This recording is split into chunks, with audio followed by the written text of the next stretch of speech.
So I'd like everyone to think about a time when they tried to contribute to an open source project. They thought they were really bringing something to the table, and they eventually gave up because, well, it was not that easy to find information, and it was not that easy to connect with the team. Also, now think about a time when you had a crazy idea, and it turns out, well, you were lacking some skills. So for example, you were maybe lacking a quantum physicist on your team to make that project, or a marine biologist.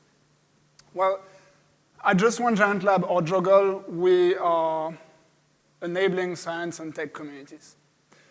Our mission, making science and innovation 10x more impactful. 10x more impactful per dollar invested, 10x easier to interact with communities and build things, and 10x more pleasant to actually do science and do innovation. So we started a few years ago in an open source context. We were working on COVID-19, then antimicrobial resistance, and then in general in vaccine implementation and research. And we just built a very rudimentary platform for funding. People could come with their project, apply for funding, they could discover other projects. We made it very easy for people to merge and for people to access information and learn. If they could not contribute, they could learn. And so we invested $100K in 50 projects. And all of it was community-based, a community quorum. And the output was 22 functional products, 10 peer-reviewed papers, and 1 X Prize finalist that was against a Series B company. They had received 15K. And what happened is that a lot of the projects that we worked with ended up merging and helping each other. And they ended up, we ended up finding a laboratory assistant launching a company and raising millions of dollars. We ended up seeing high schoolers actually building very credible products. We ended up seeing crazy things from unexpected people just because there was really like a strong help within the community on access to information. So 10x is our aspiring target, but it's way beyond that. It's 10x better collaboration experience in open source communities. To summarize, what we learned is that emergent was much better than top-down. Information access was key for people to feel like they are belonging and not feel rejected and really feel like it's worth insisting in this community to contribute, and meritocratic and learning-based. Let's do a little review of the different architecture for open source projects. So we have the not so good. This is 95% of the projects. Few maintainers, few contributors. Either the project is not that great and you don't have contributors and it's going to die, or it's amazing and then it's actually very hard to be a contributor. Not a very, very strong sense of community. The tools are going to be GitHub, a README, and Slack, and you have to figure it out on your own. Then we have the pretty good ones. Looks like this. They have a community of users and contributors that are here to help. It's basically your support center / after-sales service. It's what's making your open source product easy to use. So tooling, typically for the core team, it's going to be Slack or Discord. For the contributors, it's going to be Zulip. And for the overall community, it could be Discourse, it could be Reddit, it could be anything else.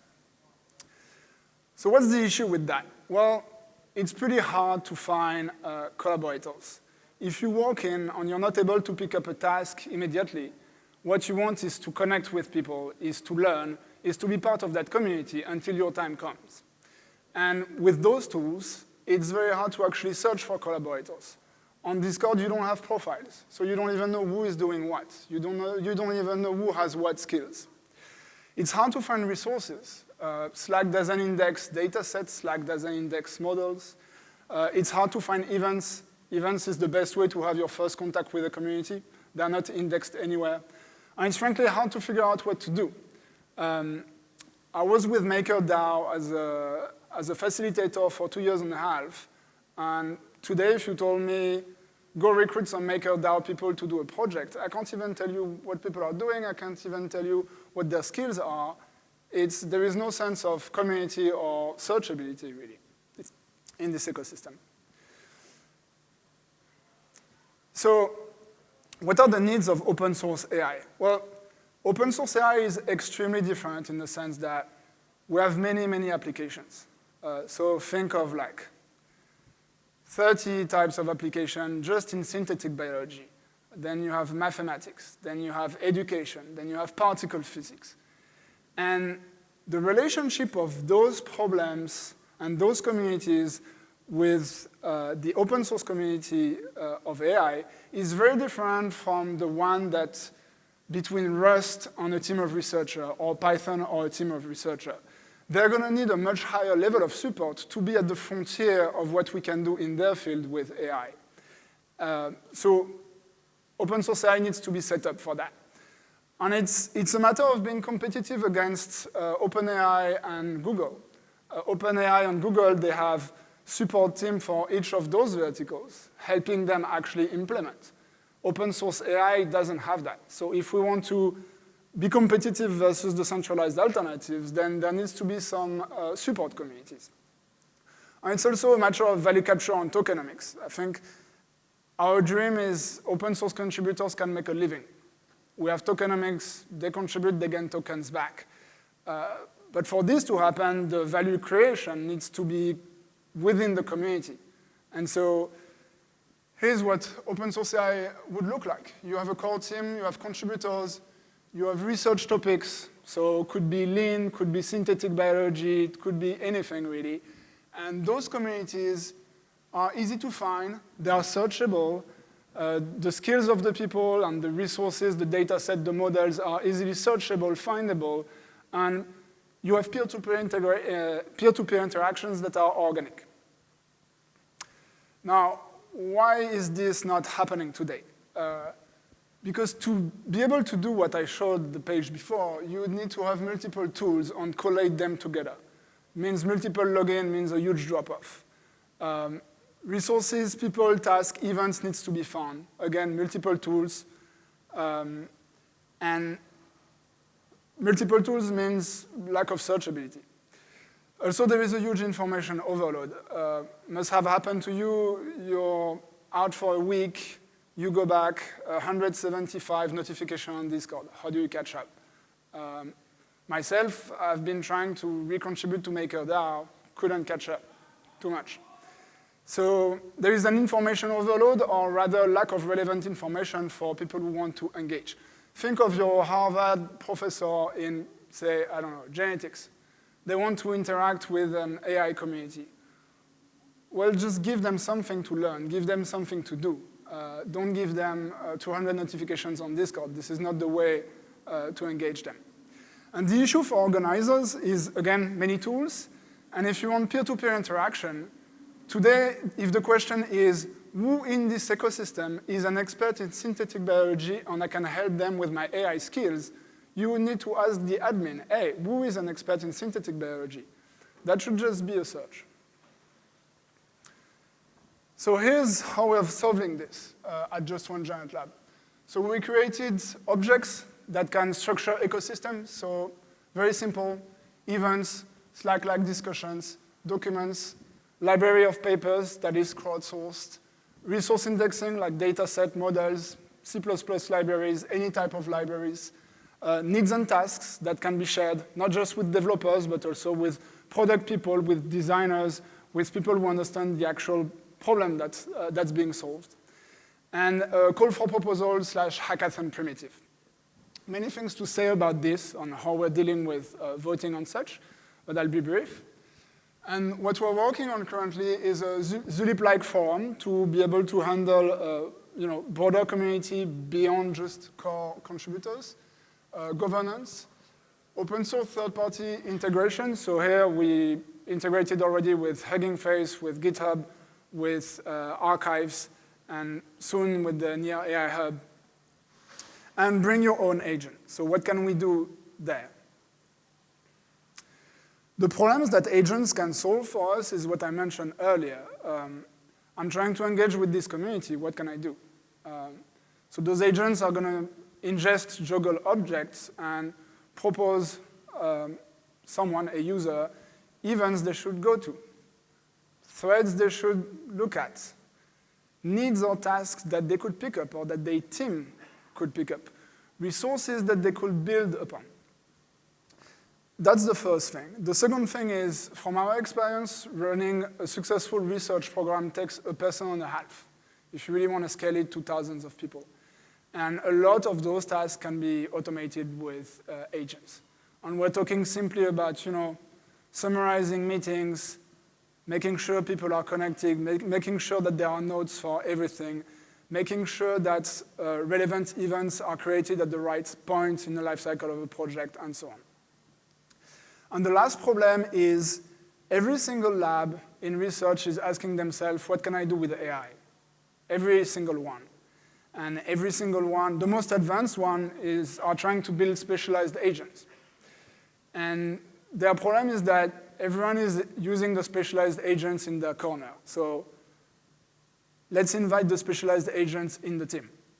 Our goal is for anyone to be able to bring a specialized agent from the near AI hub or from Hugging Face, for example. I'm going to give you a quick demo here. So, oh, this is the old video. OK, I'll do with that. That's fine. So this is the public hub. And here you have different discussion topics. You're going to have, is it playing? Oh, here you go. So you have the hub is structured in different discussions. You just show the libraries of paper. This is an archive bot that's publishing each time there is a new archive paper. Here, multiple apps. I can have a bot for all pull requests from Hugging Face, from GitHub. I can have an archive bot that's just going to notify me each time there is a new paper within a label. And I can add an AI agent that's trained on my library of papers. So for example, here, there is this new paper that was published. I'm asking the agent, should we add this paper to our library?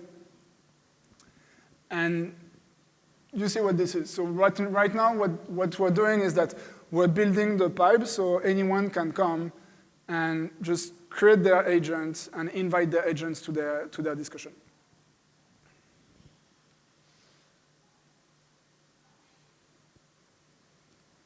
Here we go.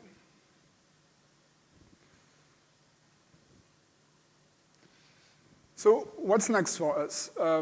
We've been building for 18 months now. We've been building with 5 big institutional partners and few open source communities. Now we're getting into the alpha, to the beta. We're going to scale to 10 to 20 institutional clients and 5 open source communities. This year, we made 75K. We've been really charging clients for only a few months. Next year, objective is 10x. We like 10x. So 700K revenue objectives next year. And in terms of client pipeline, we are really not just focused on open source communities. We're working with top research institute, National Institute for Cancer, Pasteur Institute, big consortium of hundreds of laboratories in Europe, in India, iGEM Foundation. On the open source side, we're going to be the reference platform for citizen science Europe, Ignite Life Science Foundation, a big network of research institutes who wants to have to create open source communities around them. Synthetic biology communities and XRPL Commons. What we see from those organizations is that every rock star in their field wants to spend a few hours a week contributing to projects. Very, very few of them are able to find the projects that really excites them to contribute. And so what they're asking for is an easy way to contribute to existing teams or just launch projects from scratch. And that's the opportunity that we're giving them. And that's why for us it's very important to not just focus on open source communities or traditional institutions, but do both. That was it. Thank you. If you want to reach out, this is my email, louis@juggle.io. we're both recruiting on raising.